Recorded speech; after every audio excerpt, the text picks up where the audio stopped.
careful. People don't know when a prophet is speaking because it doesn't come in a way you see, one of the sulia that Jesus performed. Do you understand sulia? If you don't understand, see somebody after church and ask, what is the meaning of sulia? When they pass the ball through your leg, it's sulia. One of the sulia that Jesus performed was to be born in a stable. Yeah. On the 14th of May this year, I was in a town called Chokwe in Mozambique. And we had the crusade at a place where they were rearing animals. It was, so after I saw some people had brought cakes. I don't know who they were, but they had brought cake that they say is my birthday. I said, how can you bring a cake here? The place was smelling. If you ever look after cows, you cannot imagine. Cows, goats, every animal, the place was smelling. So I said I should cut the cake, and they were all in the dark place there. Yes. So I said, no problem. But later on, I thought about it that I celebrated my birthday in the same manger environment.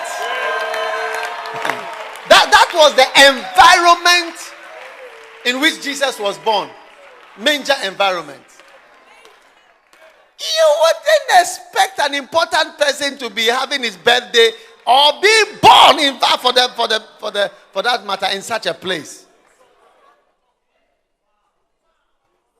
It's a powerful sulia. And Satan never expected something like that. Yes. So as Jesus was preaching, blessed are the meek. There was a certain man. He had 2 sons preaching. One, the younger of them said to his father, Father, give me the portion of good we followed to me. They were looking at him. The Pharisees were.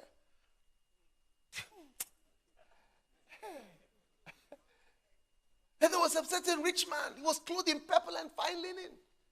And there was a certain beggar named Lazarus. He was preaching.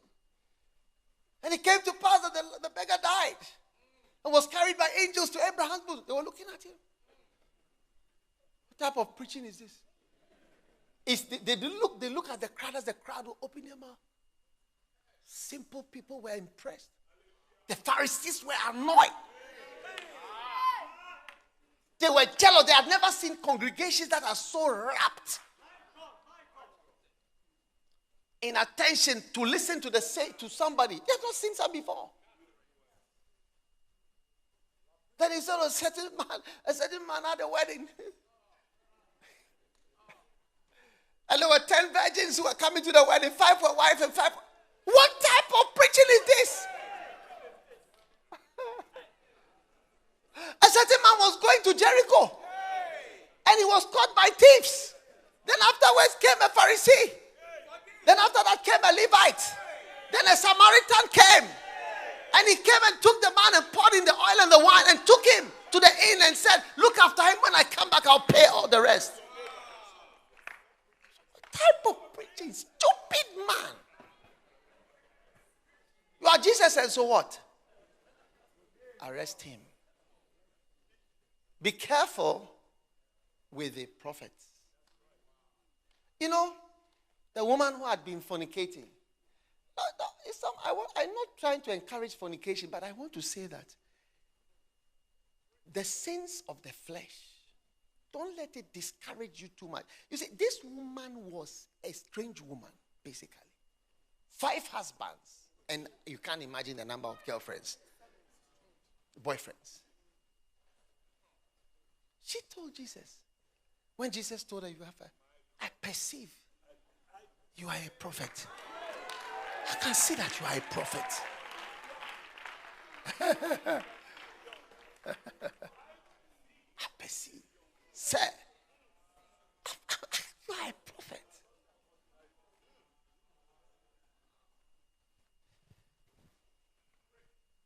So the prophetic spice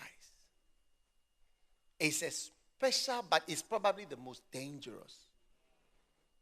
Yeah, it's the most dangerous. So, anytime somebody is a prophet, be a bit careful. It's like a father. Not everybody is a father. Not every man of God. Even prophets, some are fathers, some are not fathers. But prophets, be careful with them. Because you stand a chance of serious trouble. When Aaron spoke, warning the Pharaoh, please, let my people go. Let my people go. Let my people go. Let my people. What type of man is this? And Moses himself wasn't speaking. He said, see, Exodus 7:1, see, I've made thee a God. You will be bringing flies. You will be bringing frogs. That's the God battle. You will be doing magic.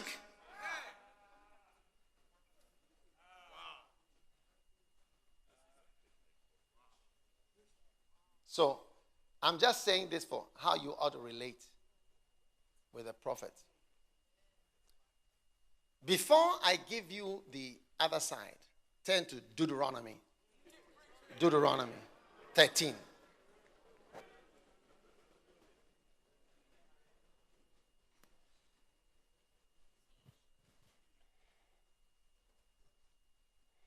Deuteronomy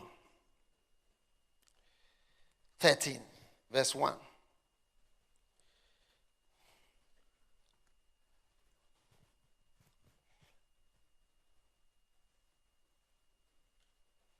If there arise among you a prophet, or an alternative to a prophet is a dreamer of dreams.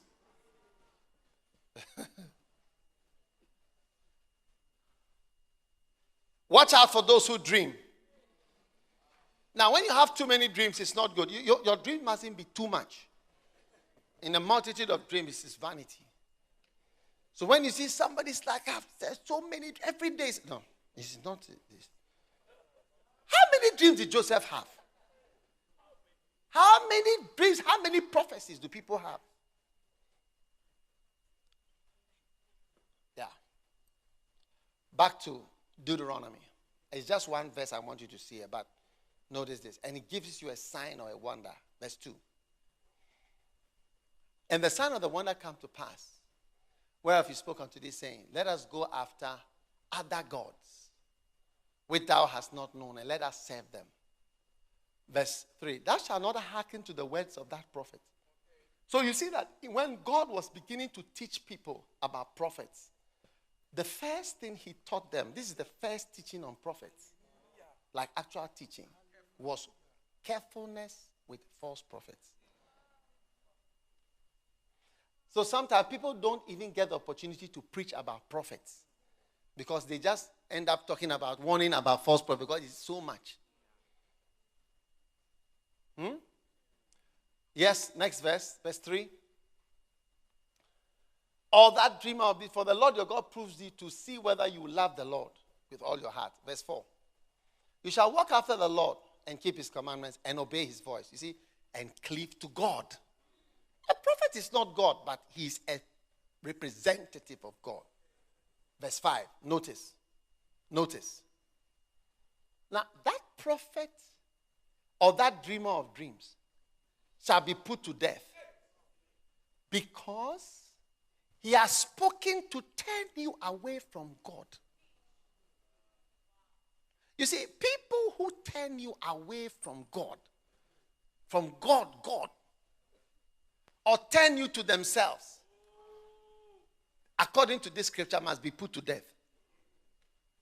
Because he has spoken to turn you away from your God.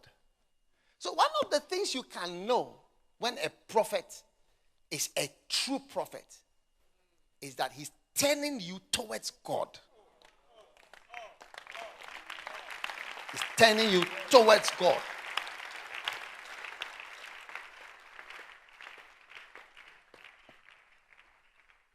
You can use it as a litmus test and ask yourself. You know litmus test, those of you who did science, art students may not understand. Litmus test is something that we use to determine acidity and alkalinity. Please. Those art students. You know, art students, I want to be jabbing them because they are the ones going to be rich later on. They're going to be in the banks earning a lot of money. After the science students have suffered for years.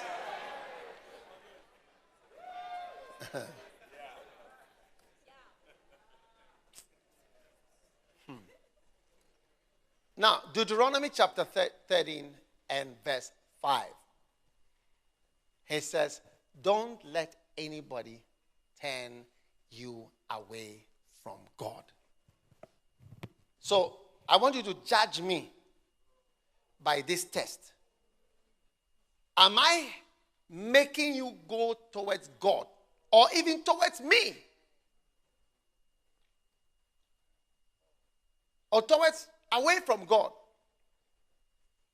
This is how you have to assess. Yes, it's a powerful way of testing. You can test whether I'm the prophet, good prophet or not. Yes. No, I'm showing you. No, I'm not here.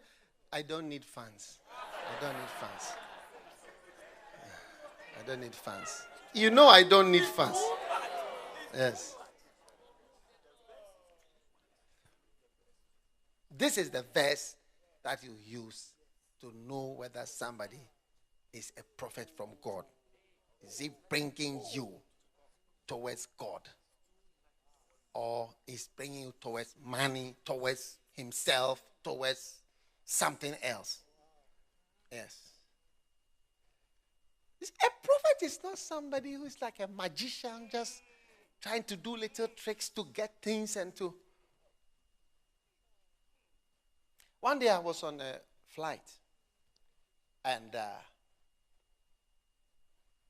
I was speaking to somebody who supposed to be a rich man.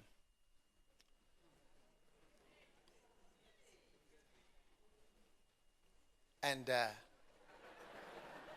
what are they saying?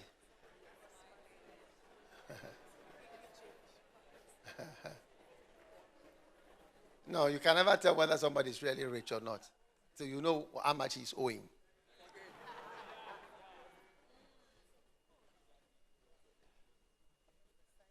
It's also a litmus test. For art students, you don't understand litmus. After church, Google it, okay? All art students.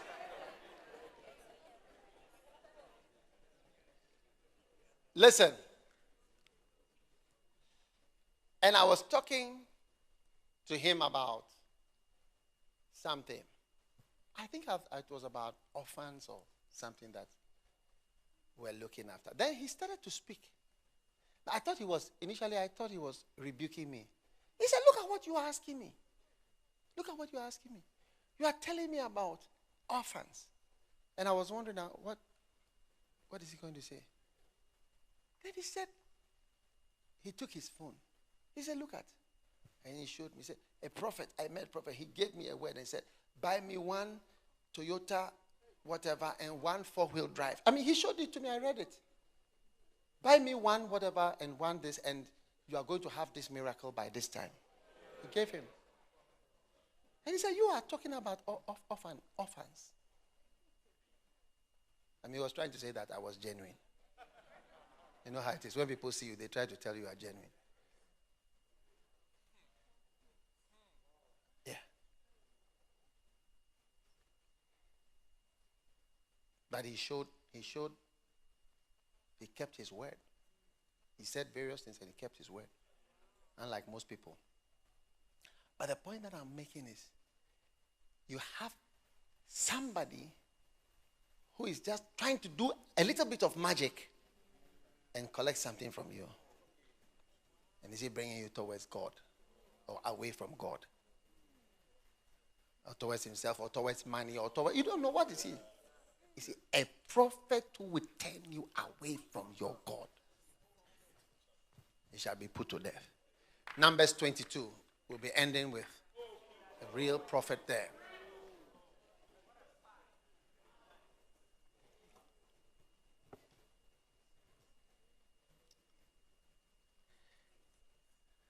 Numbers 22. Now,